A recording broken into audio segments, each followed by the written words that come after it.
Hello, and thank you for joining this Patient-Centered Medical Home Meeting Views Collaborative, and welcome to the first in a series of webinars specially designed to complement our PCMH-MU curriculum. The evocative term webinar was coined by and for the collaborative to represent something smaller than the classic webinar, with its 90-minute time frame, multiple participants, multiple presenters, question and answer, and discussion format. In its smaller and more intimate setting, the webinar is an on-demand, self-paced learning module, prepared and recorded once in advance, covering learning topics and themes that can be viewed many times by the collaborative participants, that's you, at your convenience and at your own pace. Webinar topics tend toward higher specificity. They focus on more technical requirements or clusters of related elements, where thorough understanding by the participants, which is you, will likely require more than one repetition of the information. Also, when we say a series of webinars, we mean not only a number of curriculum-enhancing presentations, but that also within one theme, such as this one on Teams, there may be several subsequent webinars providing more depth and extension of previously covered materials in that topic area. In short, this webinar on Teams is designed to help you think about things you're probably already thinking about and already facing. Its intent is to help you frame your thinking and take effective action without draining your adaptive reserves. This webinar, along with the entire collaborative, is the result of the combined and collaborative efforts of the CHCANYS PCDC partnership. That partnership was formed to answer a need for those practices seeking a better and supported way to achieve these two initiatives in one effective and coordinated effort. This webinar, and in fact the whole collaborative, is made possible through the generous support of the RCHN Community Health Foundation, the New York Community Trust, the Altman Foundation, and is further enhanced by members like you. To all of you, we express our thanks. Thank you. We will make the assumption that all of you have either begun the process, the journey of team development, or are well along this journey. And it is in fact a journey, a metaphor we will use throughout the webinar. In any case, the next couple of slides represent a combination of through themes and takeaways that will provide a thread of consistency and value throughout this webinar. We designed this webinar to meet you where you are in your process, but where you could still learn, one, situational need for the team, which means what is the work of the team and why is it that we need a team to do it? Two, the fundamentals of our teams. So this is more than just the academic theory of teams. This is what is fundamental for our team. And three, how to address the needs particular to your present and projected stage of team development. And four, we will provide a short compendium of team tips with a focus on the much overlooked and frequently underrated power of the formal team charter. So from this webinar, some takeaways are, and we're giving you these takeaways in advance, they're called through themes so that they will thread through the presentation. But anyway, some of the takeaways are, you don't become a team by happenstance or edict. There is no magic formula, but there are best practices. You must have the right people on the right seats on the bus. It's a journey. Here are some ways to interpret what you are experiencing. How to optimize the likelihood of success, and last but most importantly, the work teaches us how to do the work. Never before has the health community been tasked with and asked to absorb so much transformational change in so short a time. There are foreseeable and defined deadlines, and to accomplish the work required to meet these deadlines asks yet more of three key, already very stretched resources: time, human capital, and money. Naturally, no organization can endure more change than it is feasible, and providers cannot all of a sudden discontinue business and clinical functions just to test and implement patients in a medical home in meaningful use. This webinar then posts key milestone considerations along a journey of multiple initiatives involving planning, prioritization, and execution, all with an eye toward achieving maximum success with minimal problems and staff burden. Hence our two key taglines, measure twice, cut once, and our 2-for-1 tagline, 2 results for 1 effective effort. Let's examine some of the key descriptors of our situation in an effort to frame the challenges we've chosen to meet. Slides 7 and 8 frame the challenges as situational and organizational.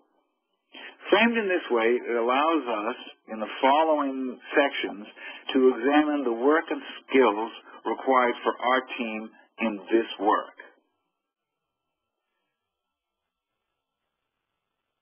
In size and scope, this is by any measure a large-scale project involving key areas of the organization, including HIT, clinical, and organizational.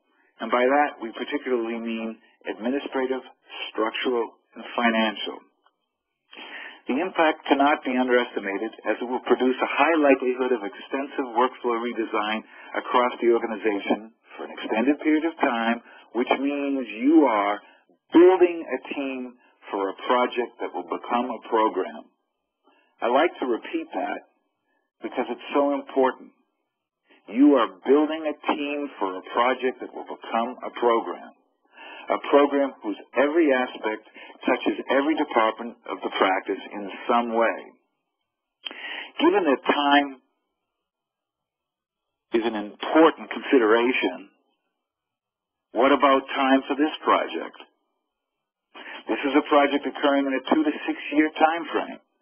It is essential to understand that you are building a foundation for a multi-stage, multi-level project and goal set that will place a sustained demand for a wide range of committed staff time on at least a weekly basis, and whose scope, impact, and time demands create a high complexity project with numerous moving parts, not the least of which includes the intersection of disciplines, regulations, etc., while simultaneously maintaining current levels of operations and productivity. In short, this is the opportunity to understand how to produce a team that can prevent the organization from becoming overwhelmed or exhausted. But before we can approach that, we need to more fully appreciate what situation these initiatives put the organization in. For the organization, this opportunity places a demand on a particular set of skills and knowledge. There is a need for HIT and clinical, those two areas, which are core knowledge areas and skill areas, to develop strong understanding of patient-centered medical home and meaningful use, and not only those in isolation, but in conjunction with the applicability of other regulations, standards, and compliance rules, while relying on others to provide project management and redesign direction and oversight. Resources are always challenged, and this situation is no different. The usual cast of in-demand resource characters includes human resources in the form of the already stretched staff and management on a project that will take time and years, and of staff in hours on a weekly basis, which has a cost in dollars and opportunity that must be continually assessed. Most likely, the project will require additional knowledge sources to enhance and advance in-house expertise.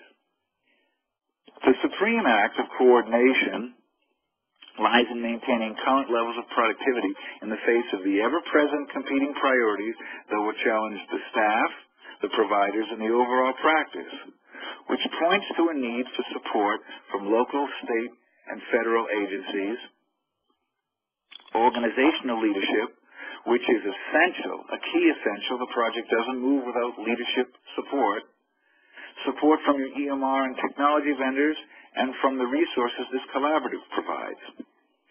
This project challenges the adaptive reserve of organizations, meaning the practice must put itself on a program of sustained organizational conditioning, just like any athlete, so that it maintains the sustained horsepower it needs to meet the goals of these initiatives. To better understand how to keep the performance engine we call our teams in tip-top shape, we need to further understand the skills, content, and traits necessary to meet this project's challenges. Simply put, here is a catalog of content needs that the various segments or core competencies and team specialties must understand. For the HIT members, they must be familiar with, understand, or provide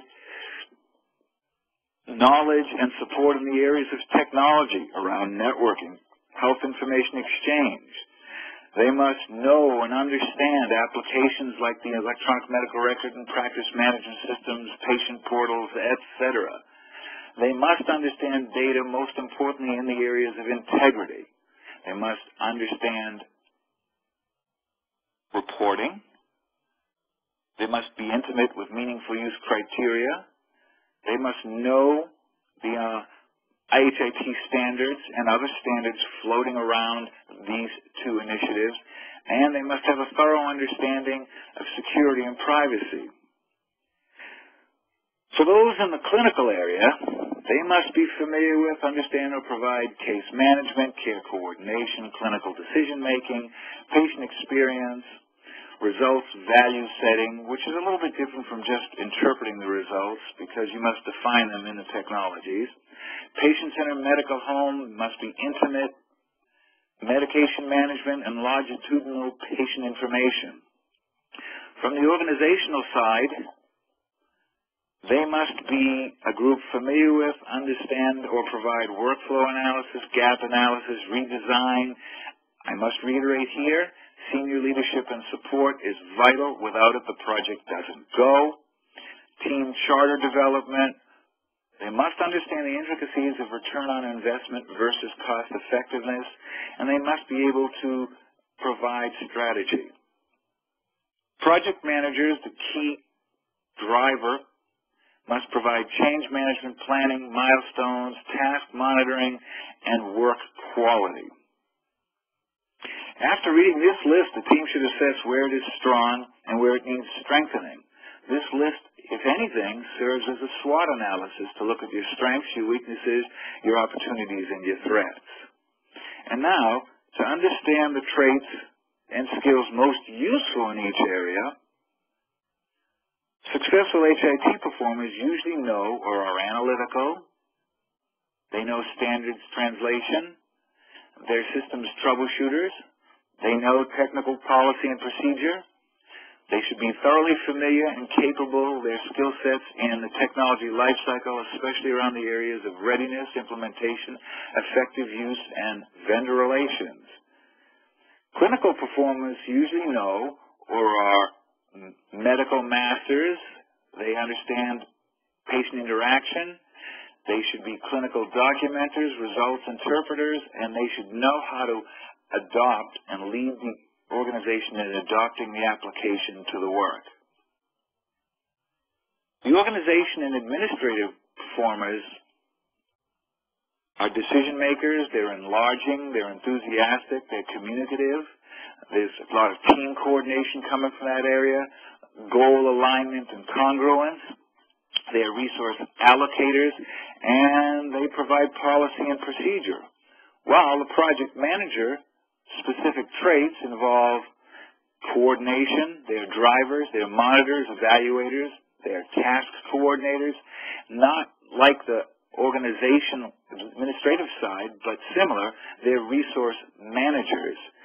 And they also, like the HIT crew, must perform some level of vendor relations. For more personal traits, you can view the table of contents from the John Maxwell book, The 17 Essential Qualities of a Team Player, in the appendix following this presentation.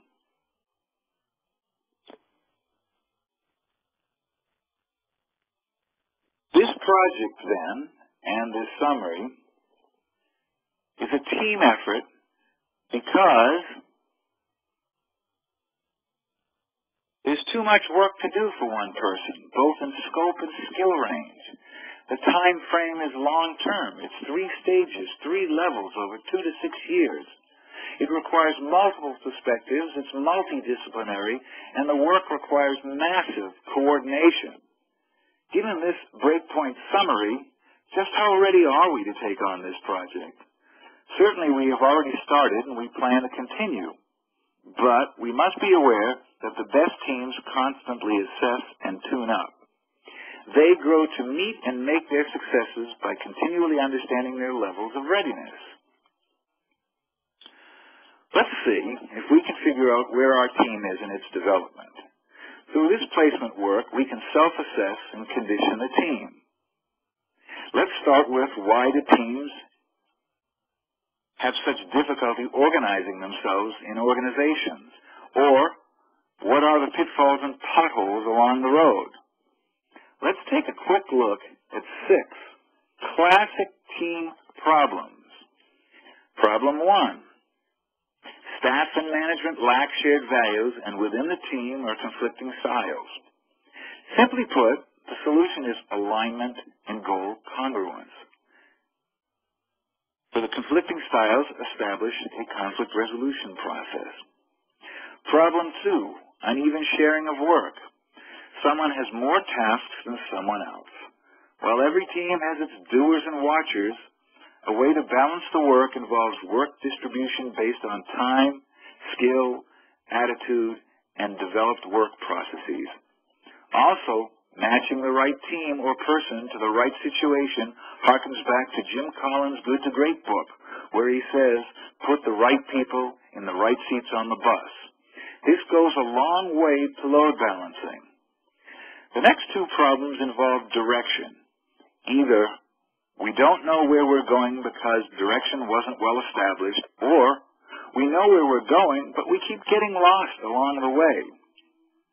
Problem 3. For unclear direction, set performance goals in measurable time frames, but don't set them and forget them, but rather set them and continually review them. Problem 4. Continuous loss of direction. If the direction loss is continuous, then leadership is not leading effectively. In this case, leadership should step in regularly. Leadership provides proactive influence and receives feedback. The feedback loop allows leadership to formulate continuous adjustments and attenuation recommendations to the team. Problem 5, cohesion. Lacking in natural synergy of the group means we're just not bigger than the sum of our parts. While common, the solution is obvious and often overlooked. There is a healthy literature on team-building exercises, techniques, and practices, but they find their best application in team building through the work. That is, use the work to teach your team how to be a team and do the work. Use the team-building exercises to advance the work of the team. And last, and most common, problem 6, lack of responsibility and accountability, where everyone is working, but the structure for this accountability or the initiative to act responsibly is missing. We will say this many times, but nothing replaces formally establishing a team charter and ground rules. In the next series of slides, the team should respond by evaluating itself against the readiness criteria presented. These slides explore the various stages and characteristics of team readiness. While all of this may be familiar, and I'm sure it is, there is value in reviewing and continuously understanding the levels of team readiness. The most debilitating and energy-sapping aspect of projects is teams acting without self-understanding. When process subsumes action, the project dies. Understanding readiness keeps action alive as a healthy product of process. Here, we see 4 stages of readiness assigned levels R1 through R4, with red indicating the least ready and green the most ready, and an itemization of characteristics present at each stage.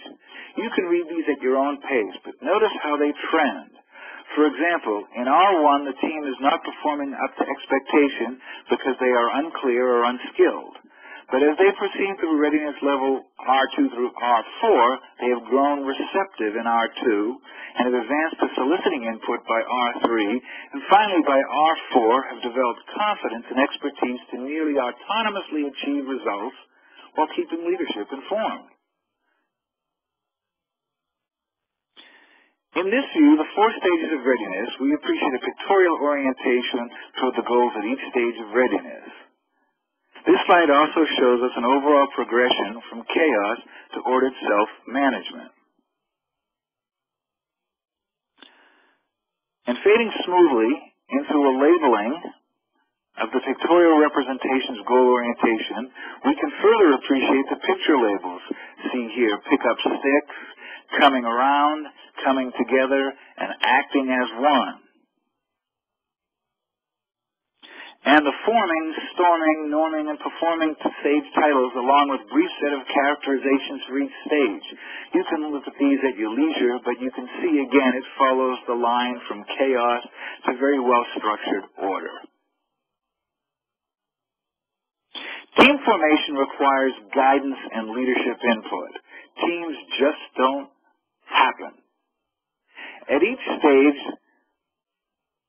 the style and level of leadership input is different and evolves.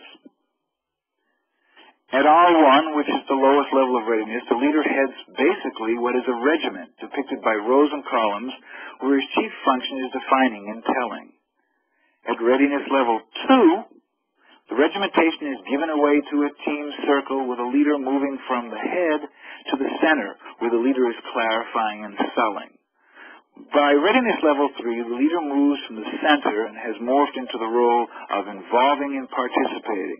And lastly, at R4, the team is empowered and leadership is delegating.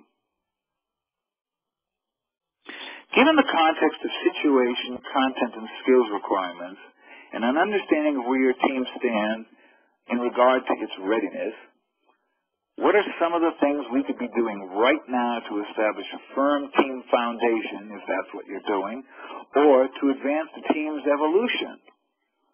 Well, the answers to these questions are subject to future team webinars. Here are 2 slides that summarize some tips. Remember, your team is a performance engine. Engines require vigilant maintenance, tune-ups, and conditioning. Yours is no different. To ensure your team can go the distance, make sure you have the right people on the right seats on the bus. Matching skills, ability, experience, attitude, and knowledge suitable to tasks is your first assurance of success. The team won't go without clear roles and goals. The roles grow out of having the right people. The goals grow out of aiming for what is achievable and achieving what you're aiming for. Commitment is best translated through the development of a team charter. With a team charter in place, load-balanced activities can take place that team members are clearly responsible and accountable for, and they understand their guidelines and performance expectations. Not only measure twice and cut once, but remember, you're not managing if you're not measuring it. And lastly, building on the previous guideline, execution is action and results, which are an evaluation of performance. If the action was effectively performed, the evaluation will leave clear results. And don't forget the much maligned and often underestimated overlooked team charter. We've listed our diligent dozen. You may have more or less or other, but whatever, this is the backbone guidance, the map and the underpinning of the whole journey. This is the script all the actors can follow. This is successful when it is not fluffy and soft, but explicit and unambiguous. Look at some of the more hard and explicit goals. In particular, meeting frequencies, dates, and times, key assumptions regarding the projects, team expectations, a plan for resolving conflicts, the team measures, how will you know when the team is successful? Between your first activity period and your next learning session, the collaborative will coach you through the development of the charter.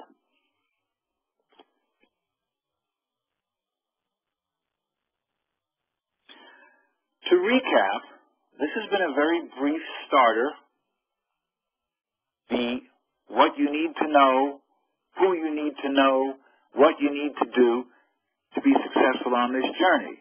In essence, we've covered the situational need for teams. We've specified what the work criteria of the team and the qualifications and traits for the team members. We've talked about the fundamentals of our teams, and in particular, they're our teams. We've done a sort of you are here exercise, which was our readiness review. What stage of team development are you at? And we've provided some team tips. Many aspects of what is covered in this webinar will be explored and executed in greater detail in both your activity period and future webinars. We'd like to leave you with two final thoughts. One, at the end of this slide deck is an extensive bibliography on teamwork, including internet references. And never doubt that a small group of thoughtful, committed people can change the world. Indeed, it is the only thing that ever has. Thank you, and we look forward to seeing you throughout the action periods.